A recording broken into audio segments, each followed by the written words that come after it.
김한길 당대표의 발언이 있겠습니다. 국민 여러분, 날씨가 추워졌습니다. 이게 환절기에 감기 조심하기를 바라겠습니다. 오늘부터 이제 사회적 거리두기가 좀 완화돼서 이제 우리 수도권은 저녁 10시까지 8인 모임이 이제 허용이 되고, 또 지방은 24시까지 10명까지 허용이 됐습니다.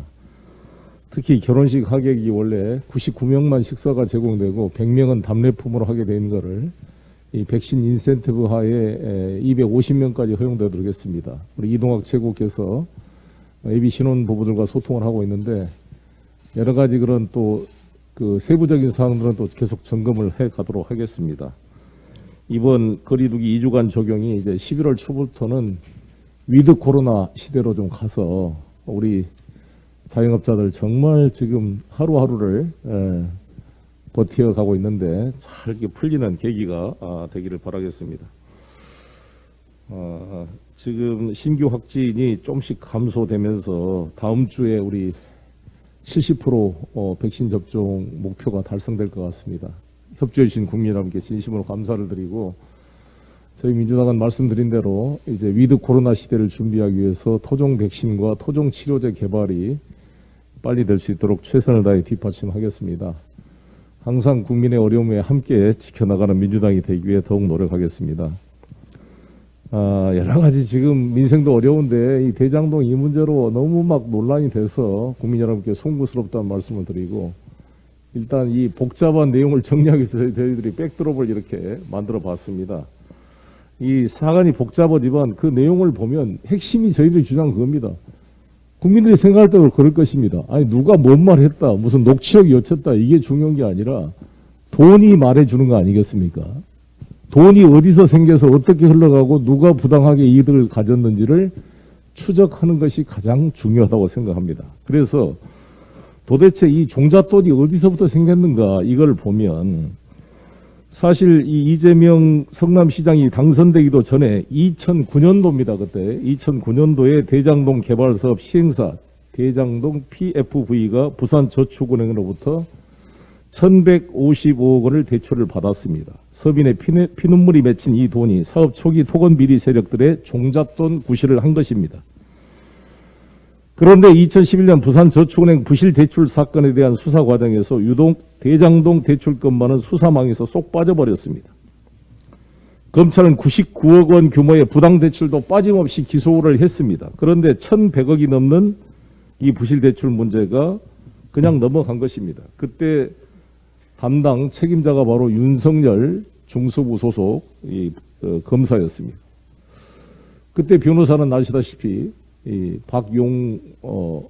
박영수 특검입니다. 이 박영수 특검은 우리 민주당이 추천해서 임명한 특검이 아닙니다. 국민의당이 추천해가지고 박근혜 대통령이 임명한 특검입니다. 이 박영수 특검과 윤석열 검사의 관계는 거의 일심 동체로 알려져 있을 만큼 박영수 사단의 핵심 인물이 윤석열입니다. 이 두 분은 중수부에서 만나서 특검 때도 같이 활동을 해서 박근혜 대통령 구속시키는데 일선에 섰던 검사가 윤석열, 박영수 특검입니다. 이 두 사람의 관계가 이 부산저축은행 사건에서도 부산저축은행 부실 대출을 했던 이 조우 형이라는 부산저축은행 과 이 친인척 관계에 있는 사람이 저렇게 대출을 받았는데 이렇게 수사를 않고 넘어갔어요. 그럼 그 수사를 안 한 게 잘했다고 보면 모르지만 바로 5년 뒤에 알선 수재 혐의로 저 사람이 구속이 됐습니다. 그 말은 그때 부실 수사를 했다는 것을 증명하는 거 아니겠습니까? 그래서 저는 당장 박영수 특검 주변 100억 수수료 있는데 다 계좌 추적을 해보십시오. 당장 돈을 지금 받은 게 확인된 곽상도는 50억을 지금 아들을 통해 받았다는 것 아니겠습니까? 이번에 김만배의 구속영장 청구에 이 50억을 뇌물죄로 만약에 영장이 적시되어 있는데, 그렇다면 그런 세금 그 돈의 흐름을 조사를 하고 당장 그 키넨 파트너스를 통해 최기원이라는 그 SK그룹의 여동생이란 분이 이 400억 원의 돈을 지급한 경위부터 다 수사가 좀 돼야 될 것입니다. 그래서 다른 말보다 이 계좌 추적과 돈의 흐름을 차지해서 돈을 누가 가져갔는지를 밝혀주실 것을 검찰 당국에 다시 한번 강력히 촉구합니다. 오늘 이재명 후보님께서 국정감사에 출석할 예정입니다. 제가 오늘 페이스북에도 올렸는데 아마 4년 전에 경기도 김포에서 경기도지사 후보로 출마했던 이재명 후보가 연설한 동영상입니다. 그거 보면 지금 했던 말과 거의 틀리지가 않더라고요. 그래서 한번 최고위원들께서도 한번 봐보시고 그거 보면 4년 전에 지금 했던 말과 똑같은 말을 했구나. 진술의 신빙성과 일관성이 있구나 이런 것을 느낄 수가 있었습니다. 오늘 국정감사를 통해서 일부 보수 언론에서 편집되지 않는 생생한 내용이 국민들에게 전달되기를 기대합니다. 성남시장이 서류에 결제 한번 했다 이런 것을 마치 대단한 특종인 양 이렇게 대대적으로 보도하는 언론의 내용은 마치 이 결제가 뭔가 잘못된 내용을 성남시장이 승인한 것처럼 이렇게 이미지를 각색해서 보도하는데 그건 이러한 왜곡된 편집을 바로잡을 수가 있지 않을까 생각합니다.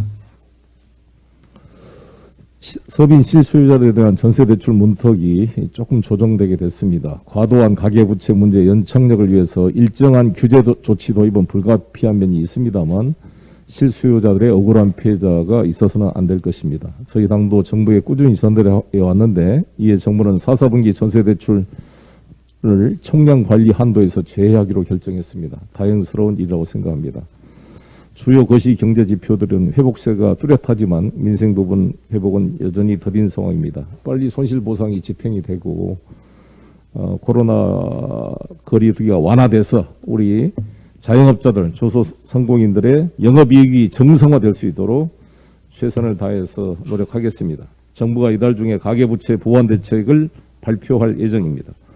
금융 리스크는 최소화돼 상환 능력이 있는 실수요자들의 대출이 막히지 않도록 뒷받침하겠습니다. 우리 이동학 최고가 계속 말씀하셨던 것처럼 여수 특성화고 실습생이 사망했던 그 안타까운 일이 발생했습니다. 제가 내일 직접 그 현장을 가서 우리 유가족도 위로하고 그 개선 그 현황, 수사 현황을 체크를 하도록 하겠습니다. 우리 청소년들의 보호를 위해서 우리 민주당이 더욱더 앞장서 나가겠다는 말씀을 드리겠습니다. 유가족들을 면담하고 사고 현장을 둘러보면서 교육당국의 의견들을 충분히 경청하고 필요한 대책을 강구하도록 하겠습니다. 감사합니다.